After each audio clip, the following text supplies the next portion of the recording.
Donnez-vous des repartages, des pouces. Bonjour Thierry Messant, bienvenue dans cette matinale. Bonjour Nicolas. Bon, bah écoutez, j'espère que tout va bien se passer aujourd'hui, c'est bien parti en tous les cas.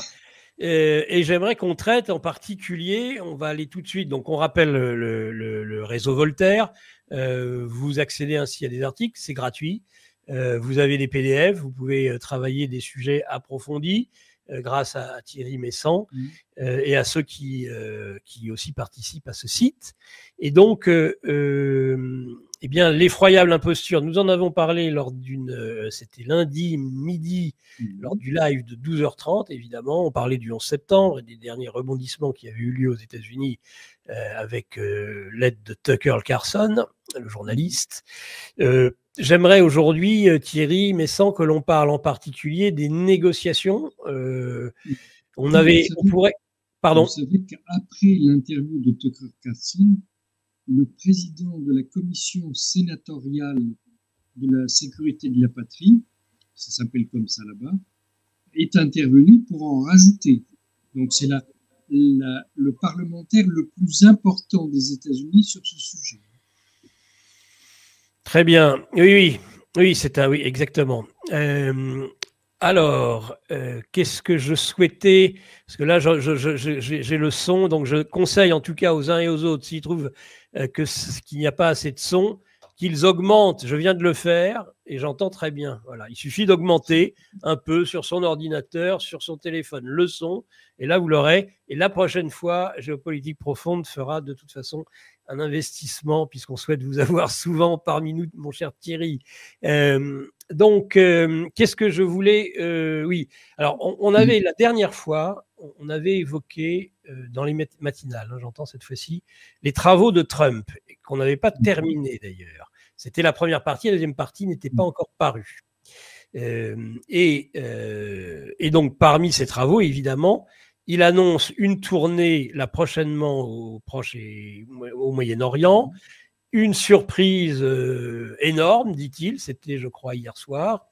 Donc, j'aimerais savoir un petit peu, parce que j'ai annoncé que vous aviez des informations exclusives et confidentielles sur les négociations en cours avec l'Iran, bien que vous puissiez nous parler de ce sujet, si vous le voulez bien.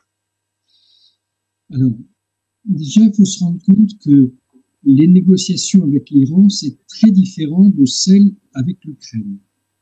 Parce qu'en Ukraine, Donald Trump dit « je suis neutre, j'aide l'Ukraine et la Russie à se mettre d'accord ».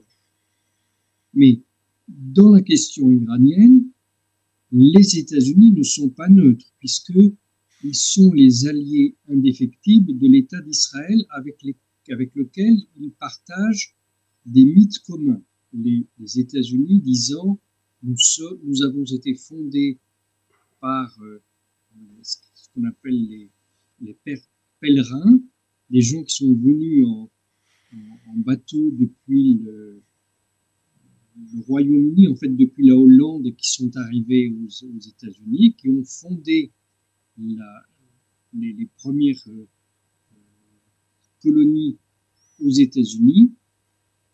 Et ces gens-là, ils sont la reproduction de Moïse et le peuple élu qui traversaient la mer Rouge. Eux, ils ont traversé l'océan Atlantique pour fuir le pharaon, c'est-à-dire fuir le roi d'Angleterre.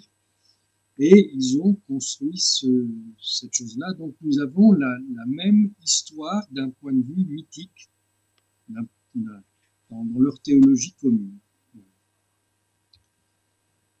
Donc, ceci étant posé, les États-Unis ne sont pas neutres lorsqu'ils discutent avec l'Iran. Et là où ça se complique encore, c'est qu'aux États-Unis, il y a un groupe qui est allié avec les sionistes révisionnistes en Israël. C'est-à-dire non pas des gens qui veulent défendre l'État d'Israël, ni des gens qui veulent créer un État colonial en Palestine, mais des gens qui veulent créer le Grand Israël, c'est-à-dire l'ancien empire assyrien. C'est ça qu'ils appellent le Grand Israël. comprenant le Liban, la Syrie, la Jordanie, une partie de l'Arabie saoudite et de l'Irak. Donc, lorsque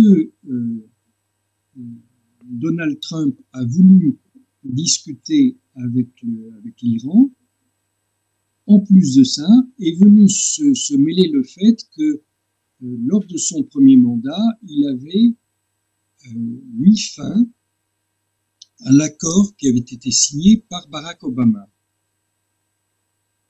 Cependant, nous ne connaissons pas la totalité de cet accord, puisque nous connaissons uniquement ce qu'on appelle le JPCOA, c'est-à-dire le document public qui a été signé par les 5 membres, les membres permanents du Conseil de sécurité, plus l'Allemagne.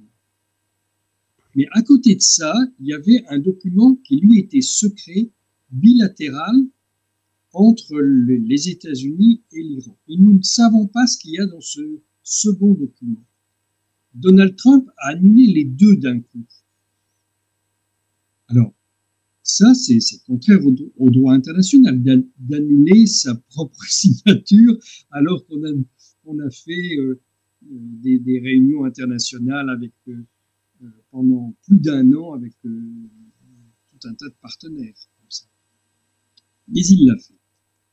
Donc, lorsqu'il a proposé de rouvrir une négociation, les Iraniens ont dit oh, excusez-nous, mais que vaut votre parole, puisque si on conclut avec vous, vous allez peut-être 1 mois après nous dire que vous n'êtes plus d'accord. Mmh. Cependant, Donald Trump a manié la menace. Il leur a dit, si vous refusez de négocier, ben on va vous faire la guerre et vous savez, vous ne durerez pas longtemps. Alors, ça aussi, c'est contraire au droit international. On n'a pas le droit de menacer les autres États de leur faire la guerre. C'est l'équivalent de faire la guerre que d'utiliser cette menace. Ça, c'est ce que dit la Charte des Nations Unies. C'est très, très important. Toujours est-il que les Iraniens se sont forcés et ont accepté la négociation. Alors, quand cette négociation a commencé, les sionistes révisionnistes, c'est-à-dire les partisans du Grand Israël, sont tout de suite intervenus. Ils ont dit non mais ça ne se passera pas comme ça. Nous, on ne veut pas que vous fassiez la paix avec l'Iran. Donc on pose un certain nombre de conditions et si les États-Unis suivent nos conditions, les Iraniens ne pourront pas accepter et nous ferons la guerre. C'est une ambiance vraiment très très difficile pour ces négociations. Donald Trump doit trouver son indépendance face aux sionistes révisionnistes qui, aux États-Unis, sont appuyés par les Straussiens, par les gens qui ont formé l'administration Obama et l'administration Biden. Ici, en Europe, on vous dit que c'est des gens très gentils, mais non, ce sont des fous furieux ce sont eux qui ont organisé, par exemple, la guerre en Ukraine. Ce sont des gens qui veulent poursuivre leur idéal fasciste de la Seconde Guerre mondiale. Léo Strauss était un nazi. Alors, le problème, c'est qu'il était juif, donc il n'a pas pu continuer en Allemagne. Il s'est installé aux États-Unis, mais ses disciples sont toujours dans sa mentalité, qui fait référence explicitement au nazisme, et il était là pendant toute la guerre, il conversait avec les dirigeants nazis, même s'il ne vivait plus en Allemagne, qu'il vivait aux États-Unis. De l'extérieur en France, nous avons tendance à penser que Donald Trump est maintenant le maître chez lui. Et ça, c'est complètement faux. Tous les jours, il doit prendre des initiatives et aller très vite pour surprendre ses adversaires chez lui. Sa situation est toujours très précaire et il peut être assassiné à n'importe quel moment. Ça n'est pas des blagues. Il y a vraiment eu déjà deux tentatives d'assassinat contre lui récentes. Et vous vous souvenez que pendant son premier mandat, il y avait eu une campagne publique pour l'assassiner. Cette fois-ci, ça ne marche pas tout à fait comme ça. On n'ose plus dire publiquement qu'il faut tuer Donald Trump. Mais ils ne se gêneront pas pour le faire s'ils y arrivent.